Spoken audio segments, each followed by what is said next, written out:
Story 1. Deciding to make someone fall in love with them by being persistent. Story 2. Much romantic behavior feels performative and creepy when a connection is not already there. It resembles checking boxes to get something from someone you barely know, rather than doing what you think they would like. This mirrors the nice guy issue, where people are nice because they think they will get something. Story 3. Anything romantic becomes creepy if you are not interested. Story 4. That whole showing up unannounced thing looks super sweet, but in real life it can feel more creepy than cute. If you are not in the same mood or you are busy, it is basically someone crossing your boundaries and acting like your schedule does not matter. Feels more like pressure than romance. Story 5. Other people ordering food for you at a restaurant bothers me. A man did this on a first date. Although he ordered what I would have chosen, it felt strange. Story 6. I never understood the surprise visit thing. In movies it's romantic, but in real life it's stressful and sometimes invasive. Story 7. My ex said he loved me and wanted to be with me forever after 2 weeks. I wish I had known then what love bombing was. Run for the hills. Story 8. Maybe it is just me, but when people walk me home I think I get it. You are an angel, how nice, but I do not want you knowing where I live. Story 9. Trying to convince someone to leave their partner because you can treat them better. Bonus points if you have known each other less than a year, and even more if you claim you are meant to be together. Seriously, what is the deal with this? Where do people get these ideas from? Story 10. Stalking someone to find out their likes and dislikes is unacceptable. Laughing out loud. Story 11. Someone showing up unannounced and playing music from a boombox held above their head on your front lawn. Story 12. About 90% of the time I am surprised. On Valentine's Day, my friend told me to go behind the building across the street from the school and would not tell me why. I felt nervous, but I went anyway, and my boyfriend was there with flowers and chocolates. I liked him and it was nice, but I could not understand why he wanted to meet in an alley. I was also called to the office, where the counter was full of individually wrapped, pre-measured ingredients to make my favorite cookies, and I was pulled over by our local police chief so he could give me chocolate and a proposal poster. All of these things made me anxious. I do not like being surprised. Story 13. A man I had hooked up with once from work decided he liked me enough to follow me home. He took the same train, sat at the far end of the carriage, got off at my stop laughing to himself, and followed me. When I reached the street where my apartment building was, I panicked and screamed, "Rape!" Only then did he realize how creepy he had been. I quit my job after that. Story 14. Coercion, apparently. 10 no's and a yes are still a no. Coercion is rape. Persistence after a no is not romantic. It is coercive. Story 15. My ex used to wake me up every morning, rubbing my back and telling me how beautiful I was. I thought it was so sweet until, after a few months, I realized he was just doing it to have sex. I pretended to be asleep like a dead fish because I was angry. I just wanted to sleep and had realized it was a ploy. Story 16. Obsessing over someone to make them fall for you. Story 17. Anything on Wattpad about bad boy partners. Story 18. Proposing in public. If you get rejected, it is embarrassing for the rest of the day. Story 19. Honestly, I find it is less about what people do and more about why they do it. What makes something romantic is doing it because you know it will genuinely make the other person happy. It is not romantic to act to show how much you care, to get someone to like you, date you, or sleep with you, or simply to be a good partner. Those motivations focus on yourself rather than your partner and can come across as manipulative or creepy. Story 20. You find a box outside your car door at 5 in the morning. When you kick it because you think it is a kidnapping trap, he calls to say he left it there as a gift, and you realize he is parked across the street from your house waiting for you to come out. Story 21. Visiting the person you are dating at their house uninvited to be romantic. Story 22. Helping someone through a fresh breakup by basically tricking them into a relationship with you. A guy I thought was a friend, whom I had told I wasn't ready for a new relationship and to whom I was not attracted, took advantage of my vulnerability. At first it was just a friends with benefits arrangement, but within a couple of weeks he moved towns to be closer to me and tricked me into meeting his child and his parents. We went to a local museum because I had never been, and his mother and child met us there. He also offered to pick me up for another occasion. I asked him to text me when he arrived so I could meet him outside. Instead, he went to the front door, rang the doorbell, and introduced himself to my parents. We had been involved for about a month or two. It was so uncomfortable. I was distraught because I had learned my ex-partner had been cheating throughout most of our 5-year relationship, and my self-esteem was at an all-time low. This man was love-bombing me, buying me gifts, and texting me constantly when we were apart. He frequently left his child with his mother to spend time with me. When I pointed this out, he brushed it off and said his mother loved spending time with the child. I finally put my foot down and said I did not want to date. I was upset that he had blindsided me by introducing me to his family. He apologized and said he understood that I only wanted to be friends. Months later, after I moved to another state and felt ready to try dating again, I tried to go on a date and he reacted angrily and told me I could not. I had to tell him we were not together, and he blocked me. Story 23. Showing up unannounced, especially after someone has clearly said they do not want to see you, and waiting outside their house until morning like a martyr is not acceptable. That is just creepy. Coming to someone's workplace every day to bring coffee or food is also intrusive. It is not necessarily a nice or romantic gesture if you come on your terms at whatever time you want. You are clearly doing this for yourself and checking whether the person is at work. Creepy overload. Story 24. Refusing to take no for an answer. Often portrayed as soulmates who will not give up. But in reality, it shows a lack of respect for boundaries and can feel unsettling. Watching someone while they sleep. Framed as tender in some fictional stories, but in real life it is invasive and can come across as creepy rather than caring. Grand public declarations. Proposals or love confessions in front of a crowd might look romantic in movies, but in real life they can pressure the other person and feel manipulative if the feelings are not mutual. Story 25. Jealousy. Some people find it attractive when their partner gets jealous. I do not find it sexy, attractive, or cute. If you are jealous, it feels insecure and controlling to me, and it is a big red flag.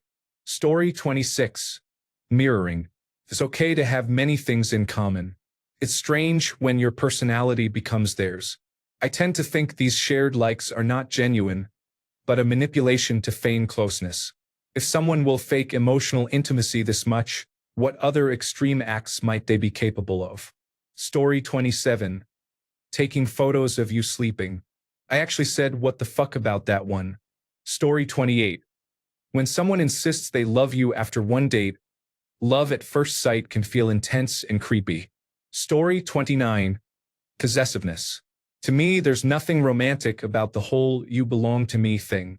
It's insane how normalized and romanticized it is. 2. Story 30. Insisting, whether it is gift-giving, driving you home, cooking or cleaning for you, or constantly asking how you are, becomes creepy quickly. Another thing that is rarely done these days is serenading. Do not stand under my window in the middle of the night and blast romantic music in the neighborhood. Go away. Far away. Story 31. Honestly, when a guy I barely know whips out a long dramatic poem about my eyes like oceans or whatever, let's be real. Half the time those romantic gestures are just ego flexes. You're not writing sonnets because I'm the one. You're doing it because you want to see me naked. Newsflash. Shakespeare didn't get me out of my jeans. Actual chemistry does. Story 32. To be honest, almost anything romantic can be taken out of context. When listening to romantic songs, the line between a person deeply in love and a creepy person obsessed with someone is very thin. Story 33. Sending constant good morning or good night messages when the other person has not responded yet may be meant as sweet, but it can come off as clingy or unsettling. Story 34. When they tell you something along the following lines after you tell them you're not interested or say no. I know you're jaded, and you've been hurt, but I'm good for you. I'll make you happy because you're my everything. No, that's not healthy, and you don't even know my middle name. It's cringy. Story 35. Anonymous flowers. One year I received flowers for Valentine's Day, and the card had a quote that made no sense to me. I had no clue who might have sent them, since I do not date. My roommate and I called them murder flowers because we found them creepy and weird.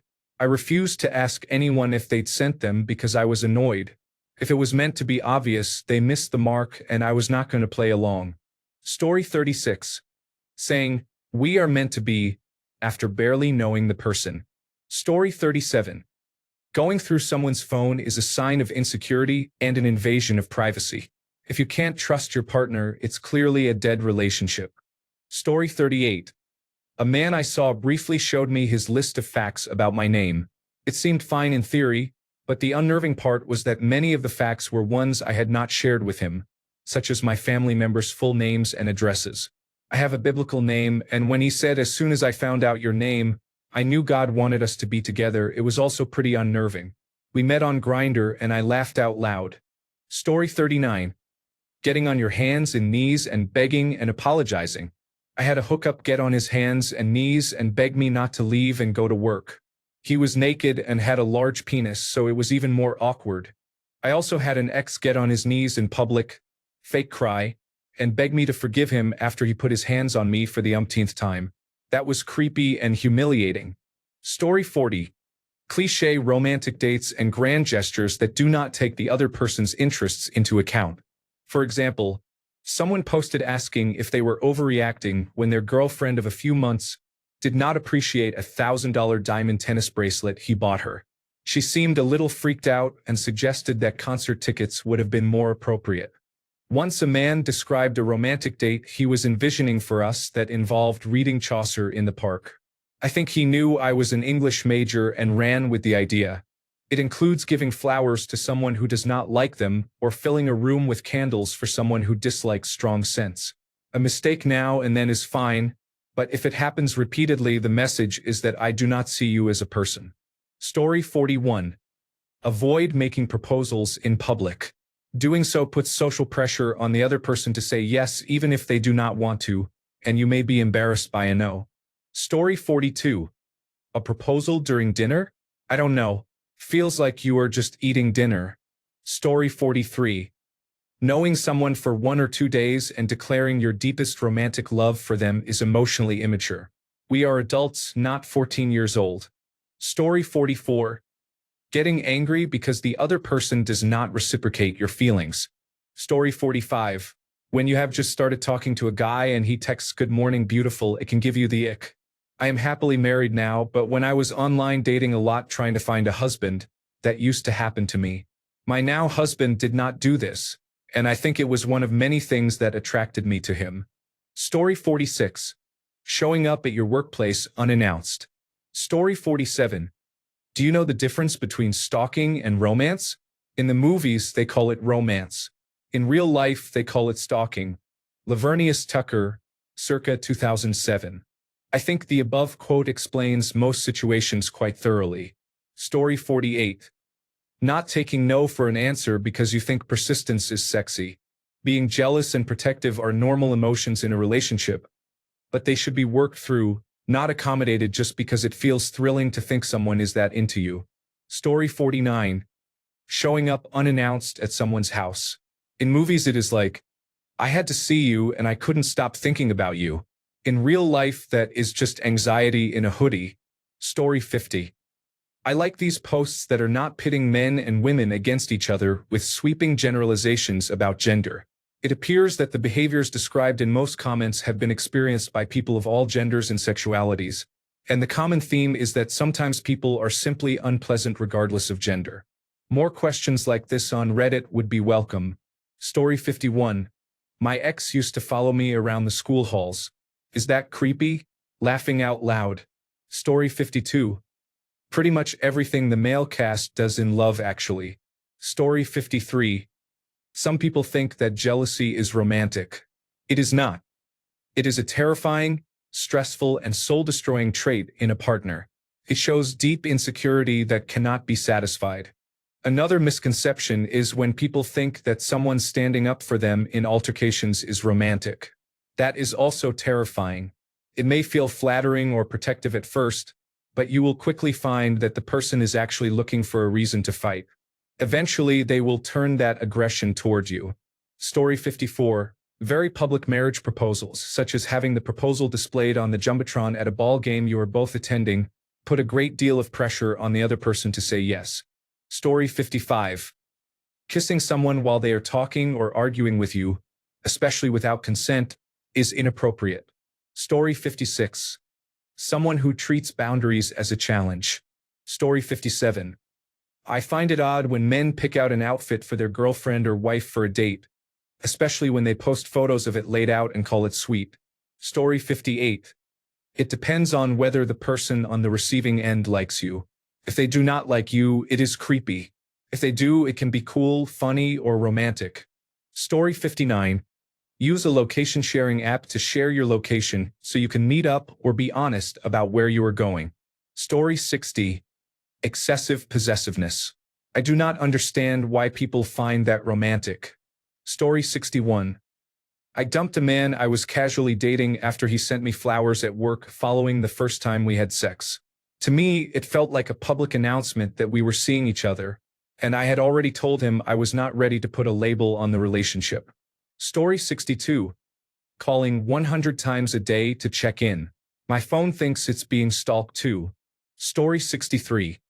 When someone shows up unannounced at your house, movies make it look romantic, but in real life it is invasive and unsettling. Boundaries matter, and ignoring them is not cute. It is creepy. Story 64. Any Christian's 50 Shades of Grey actions in the movies and books. Story 65. Maybe it was not creepy so much as extremely awkward. I serenaded someone and proposed to them with a song and a piano. It was the most awkward couple of minutes of my life for both of us. Story 66. The premise of the Twilight books is troubling. She is so obsessed with him that she cannot live without him and takes dangerous actions in hopes of seeing him again. She then changes everything about herself to be with him. This is damaging to young girls. There has been a lot of controversy about these books.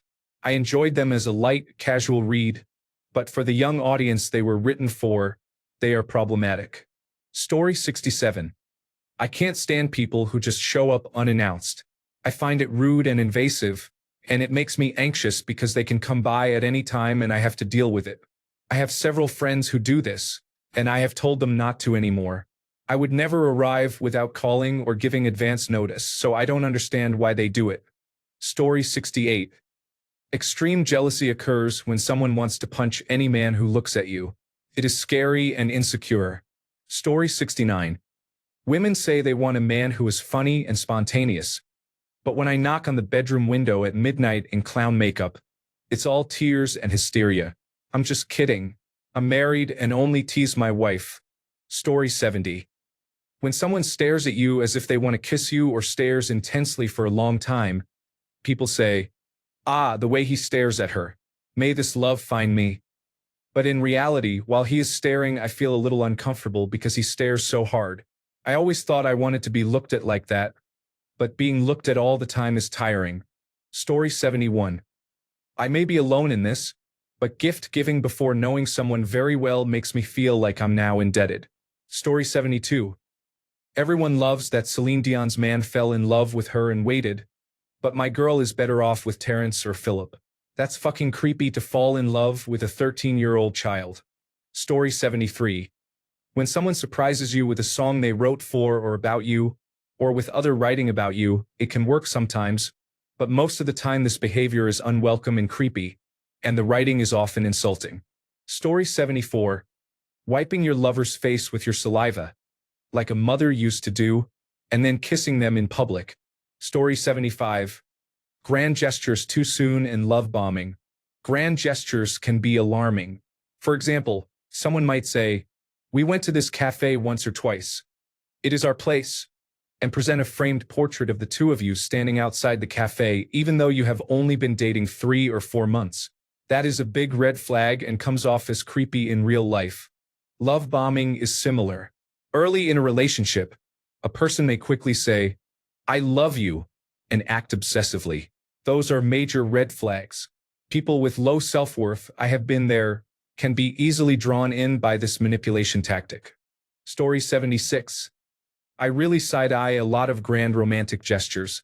I know it sounds cynical, but so often those people are very good at those kinds of displays yet neglect the everyday needs of a relationship and use those gestures to manipulate. When you try to communicate any issue, they fall back on, "But I love you so much.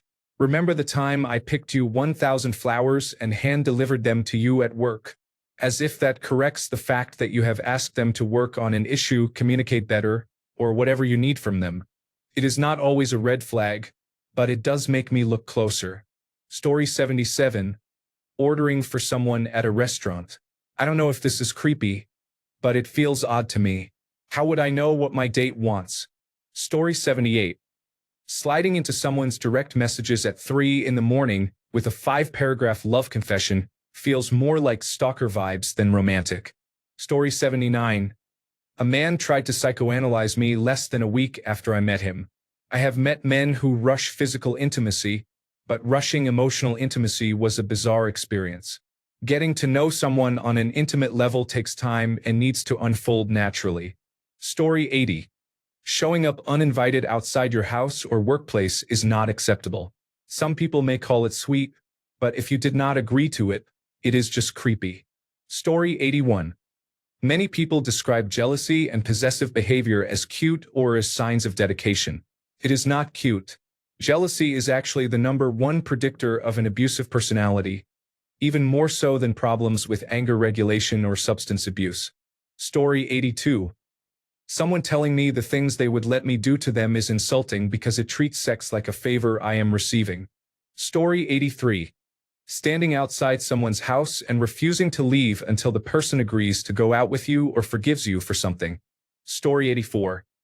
Waiting outside my apartment for me to get home, calling to ask if I want to hang out, and getting upset when I say no because it has been a long day at work. Also wanting my constant attention and being uncomfortable when I pay attention to something else. There is needy and then there is that. Story 85. Showing up at someone's house uninvited after being told no. My ex did this in the middle of the night and just stared at me through the window. He thought he could win me back, as if it were a grand romantic gesture. It made me extremely paranoid. Story 86. Not allowing your partner to have friends of a different sex, and portraying jealousy as romantic. Story 87. Public proposals unless you are really sure they are going to be accepted. Story 88. Anything about a partner being possessive makes me uncomfortable. I had an ex who would not let me talk to my friends without him being present, and I never found it cute, just weird and kind of scary. Story 89. Anyone singing to you romantically makes me feel extremely awkward. Story 90. Older men hit on young girls and women. A man at work who was twice my age gave me a note saying how good my legs looked. I was shaking, so scared. Story 91. There is no right or wrong answer. What works for one person does not work for another. People behave differently. There will always be people who are complete opposites in what they like and do not like. Story 92. Flowers on the first date. We're strangers. You don't know me well enough to buy me flowers. Thanks for the chore of carrying them and for a gift that triggers my allergies. Itchy, streaming eyes, a runny nose, and constant sneezing are not romantic. It also suggests I'm the warm body you want to fill a woman-shaped hole while you congratulate yourself for being romantic. It is impersonal. Save flowers until you know whether the person even likes them. Story 93. That boombox outside the window scene from Say Anything is stalker behavior. Yikes. Story 94. Leaving flowers on your car's door handle is sweet if you are married or dating and you know who they are from. But if they are from the man you keep saying no to, that's creepy. Story 95. Waiting outside the house for God only knows what on a holiday. Story 96. Watching the other person sleep? What the heck? I do not want anyone to intentionally witness my sleep farts. Story 97. Someone showed up unannounced under my window with a boombox. I was just trying to sleep. Story 98. Saying you are planning to hurt yourself because we broke up? Or that you went to church to pray to God for the first time, hoping God will bring me back to you. Story 99. Following someone home and continuing to bother them after they have told you no. Story 100. My ex-partner showed up at their workplace unannounced or without a legitimate reason to be there. Story 101. I think it is too possessive. Is it just me? Story 102. Traveling together, especially when one person has romanticized the destination so much that the smallest unexpected thing derails them, is a common source of conflict. This is known as Paris syndrome. People exaggerate their expectations in their heads, but when they arrive, they may have jet lag, encounter bad weather, suffer from diarrhea, and the romantic moment they imagined does not materialize. This is sometimes called Hawaii syndrome as well. Added to Paris or Hawaii syndrome is the fact that when people who have no experience traveling together do so for the first time, friction is inevitable. When travelers are tired and stressed, this friction can erupt. People have different travel styles. Some go as cheap as possible on transit, such as flights, trains, and hotels, while others spend more to make the experience more tolerable. Some are travel experts who navigate airports, customs, delays, and lines with ease, while others are inexperienced and confused. They may end up in middle seats at the back by the restroom because they booked cheap tickets through a third-party agent. Some still prefer hostels, while others choose secure hotels where they can feel comfortable using the bathroom. I see couples falling apart at airports and hotels all the time. Story 103. Calling and messaging someone all the time, especially when they know where their girlfriend or boyfriend is. Story 104. It does not happen very often, but attempting to assassinate a president to impress your crush is near the top of the creepy list. Story 105. It is more awkward than creepy, but singing outside someone's window is too cringy. Story 106. Almost anything that is romantic can be considered creepy if the other person is not interested in you. Story 107. This is the story of how my grandmother and grandfather met. They were at a party. She did not like him, but he persisted. He followed her home every time until she gave up. I really hope it did not happen the way they described. Story 108. Anything that happens in an 80s comedy. Looking squarely at you, say anything. Story 109. Someone holding your face with two hands when they kiss you is pretty common in movies, but just weird in person. Story 110. My ex was a silent, brooding type, and instead of having a genuine conversation about anything, he would just stare at me. When I told him to stop, he said, "But you were just so beautiful. I can't stop looking at you." It was not romantic. It was creepy and always made me feel uncomfortable. This may not be relevant to the original poster's question, but he turned out to be a cheater. He had a wife I did not know about, and I was only one of many girlfriends. He also had an alcohol abuse problem. Story 111. Jealousy. When it goes too far or when there is no jealousy at all. Story 112. Getting their name tattooed across your forehead after the first date. Story 113. The widow trope appears in romantic comedies, that is, the most recent Bridget Jones film and The Holiday. Love actually includes it as well, but more mildly. Story 114. Watching someone as they sleep is something I do. I only mention this because I am guilty of it. I have been watching my husband sleep since we first got together, and I know it is creepy, but I cannot help it. I love him. We got together in 2007, and he knows I watch him sleep. Outside of that, it would probably be creepy. Story 115.